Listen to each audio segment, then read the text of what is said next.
qaala abu hurayra wuxuu yidhi zaara rasuulullahi rasuulka alle wuxuu soo siyaartay sala allahu wasalam wabaaraka calayhi qabra ummihi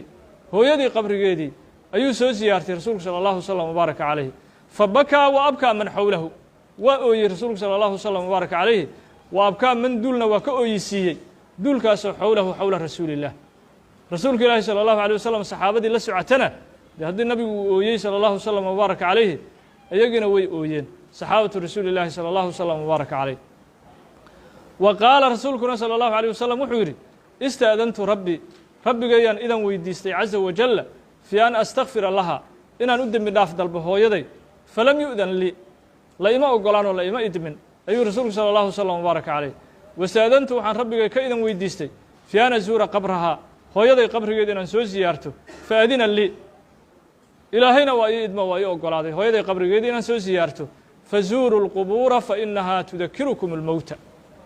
qubuurta ziyaarta ayuu rasuulku sala allahu wasalam wabaaraka calayh fainahaa maxaa yeelay qubuurtu tudakirukum waxay idin xasuusinay almowta geerida oo sida qofkan xaaladda maanta uu ku sugan yahay saacado ka bacdi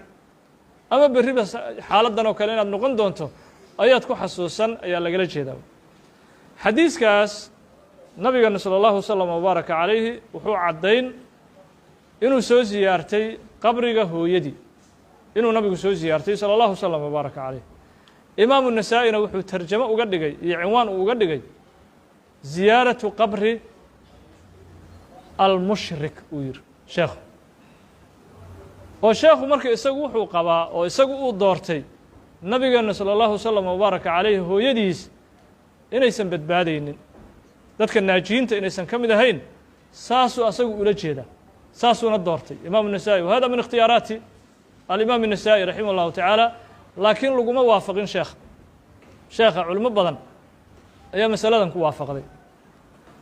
culimo badan oo ku khilaaftana way jirtaa culimo badan oo isaga ku raacdana sheekha way jiraan culimmada isaga ku raacsan waxaa ka mid a oo sidan oo kale isagu doortay imaamu اlbayhaqi kitaabkiisa la yidhaha dalaa'il annubuwa sidan oo kale ayuu xadiiska isaguna u fasiray oo nabigeena salى اllahu wasalam wabaaraka caleyh hooyadii inaysan naajiye ahayn oo aysan badbaadaynin oo mushriko ay ahayd ayuu isaguna ku sheegay kitaabkiisa la yidhaaho dalaa'il annubuwa waxaa kaloo sidan sheekha oo kale qaba xaafid ibnu kahiir kitaabkiisa albidaaya waالnihaaya ayuu isaguna masaladan sidan oo kale ayuu isaguna xadiiska uu ugu sharxay waxaa kaloo sidan oo kale isaguna ku sharxay alimaam الnawowi raximah اllahu taعaalى fii sharxihi صaxiix muslim waana ku soo qaadanay sharxa saxiix muslim inuu sheekhu masaladaa qabay ayaan ku soo qaadanay imaam الnawowi raximah اllahu taعaalى culimo fara badan oo waxaa jirta marka a'immadaasoo dhan khilaaftay oo iyagu doortay oo rajaxay nabiga hooyadii salى اllahu wasalam wabaaraka calayhi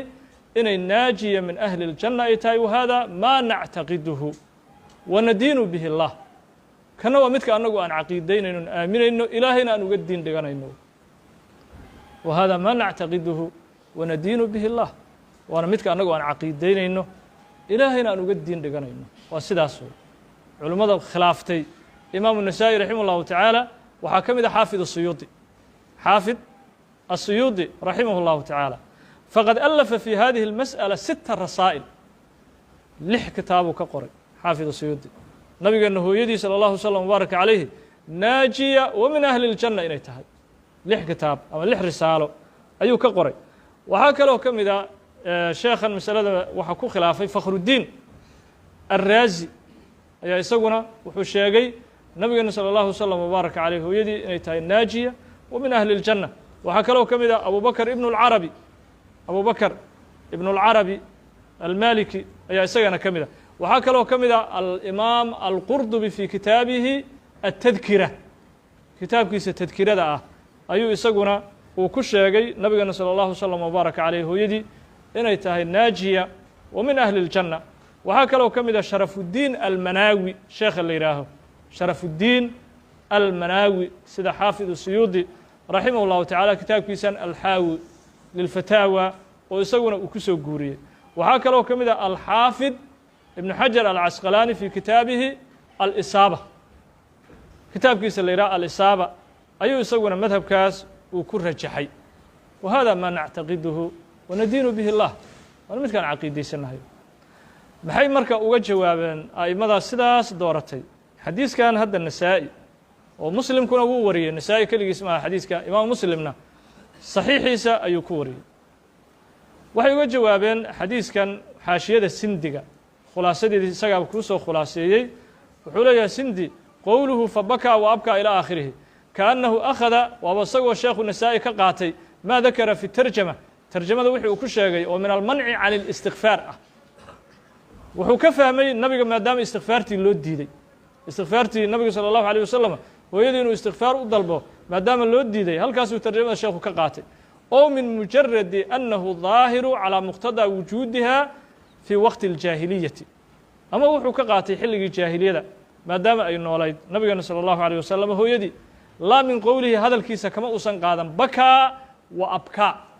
oo ooyinta nabiga lagama qaadanayo nabiga hooyadii salى الlahu وsلم وbaarak عalيه inaysan naajiye ahayn id laa yalzamu kama laasimayo min albukaa'i cinda alxuduur fii dalika almaxali alcadaabu aw alkufru kama laasimayo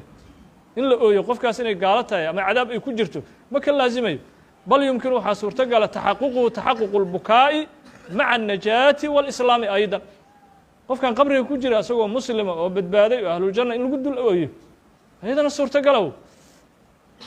laakiin man yaquulu qofka dhahaya binajaati اlwaalidayni nabiga labadiisii waalid salى الlaه وsلم warg waa naajiin oo min ahli الjanna dadka dhahaya lahum ثalaaثu masaalika saddex dariiqay raaceen saddex dariiq ayay ku raaceen fii dalika xadiiskaas maslak annahumaa labada waalid maa balagatumaa sooma gaarin addacwatu dacwadii iyo diintii uu faafin jiray nabiganu salى الlahu عalيه wasalam sooma gaarin walaa cadaaba calىa man lam tablughu addacwatu ruuxii dacwada nabigu aysan soo gaarina salى الlahu عalيه wasalam ma la cadaabayo waa liqowlihi tacaala wamaa kunaa mucadibiina xataa nabcaثa rasuula ilaa rasuul qofka aan u soo dirno ilahay wuxuu yihi ma cadaabayno ilaa aakhirihi falacalla waxaa suurtogala man salaka hada almaslaka dariiqan qofkii qaaday yaquulu inuu leeyahay fii ta'wiili اlxadiis xadiiska awilidiisa inuu ku leeyahay waa dadka qaba markaa nabiga hooyadii inay ahlujanno tahay salى الlahu وsلم وbaaraka calayh ina اlistikfaara istikfaartu farcu taswiiri dembi dembi horta in la suuraystay farac ka tah istikfaar yaa istikfaar loo dalbaa qof dembaabay oo dembi galay wadaalika qofka xilliga uu dembi gelayana fii awaani takliifi waa wakti uu mukalaf yahay oo diin iyo dacwo ay soo gaartay diin iyo dacwo ay soo gaartay walaa yucqalu daalika arrinkaasna lama garanayo suurtagal ma aha fii man lam tablughu addacwatu qof aan dacwo soo gaarinna dee istikfaar iyo wax looga istikfaar dalbo meesha maba yaallaan falaa xaajata ila اlistikfaari lahum marka baahiba looma qabo in istikfaar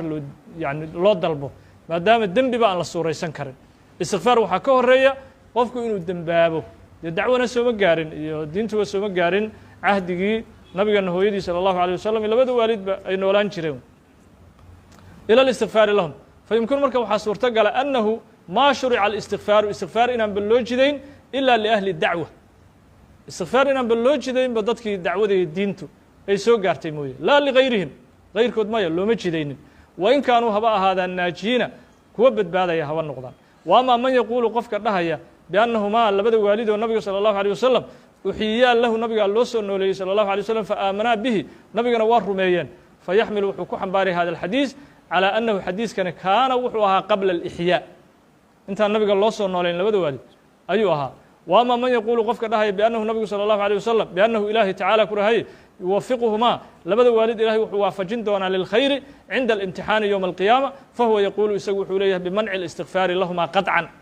ma loo istikfaar dalbi karo falaa xaajata lahu marka looma baahnaba ilaa ta'wiilin qofkaasi ta'wiil uma baahna xadiiska fatadaxa waxaa caddaaday wejhu lxadiisi xadiiska wejigiisii calىa jamiici اlmasaalika wallahu subxaanahu